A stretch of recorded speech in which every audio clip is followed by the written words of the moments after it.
Welcome back to another anime review. This time the show will be Always a Catch, episode 5.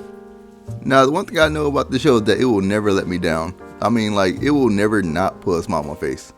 See, now, I was actually looking forward to meeting her family this episode, and I can say I'm a little disappointed that didn't happen, but I can still say I still enjoyed this episode quite a bit, and knowing that they're going to meet her family in the next episode, I got something to look forward to. Now, this episode starts out with her walking around trying different fruits at stalls as she waits for her carriage that her family sent to pick her up at the border.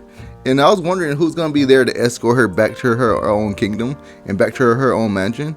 But these two guys, they're like flying down the road. Like, you can hear the commotion, and she looks and it's like these two dudes hop out the carriage and start tossing her up in the air, calling her the crown princess. And they all like, oh yeah, even like your older sisters that are married even came back to go visit you. Now they hop back in the carriage and they start escorting her to her mansion and all that. And they get stopped by these people blocking the road. And I'm like, these people can't be the bandits. Like, you notice that one of them is holding like a skillet. And I'm like, yo, what are you gonna do with that? So anyway, they start questioning these dudes to see what's going on.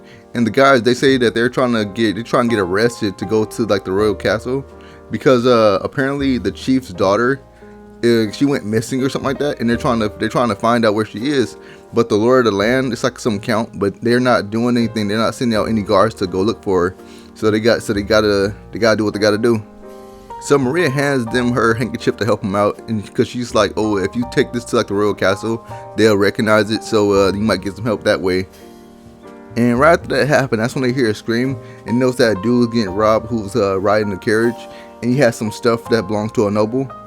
Alright, so Maria and her two escorts like, we gotta do something about this. So they go over there, they like, oh yeah, let's try to negotiate with them. If they don't like negotiations, then like we'll just beat them up. But this dude whole negotiation plan was just to say, oh, if you don't stop that, we're gonna hit you. It's like, yo, like what type of negotiation plan is that? Now Maria and her two guys, they beat up the bandits and they run away. So like they brought Fist to a sword fight and won. That's crazy.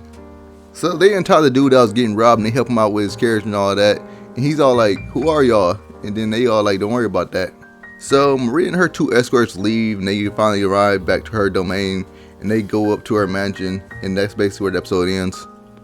Yes, episode 5 was a pretty solid episode. I'm looking forward to the next one. So if you liked or didn't like this episode, leave a comment. If you enjoyed this video, leave a like. And if you enjoy my content, one thing about subscribing, I appreciate it. Anyway, that's all. Take care.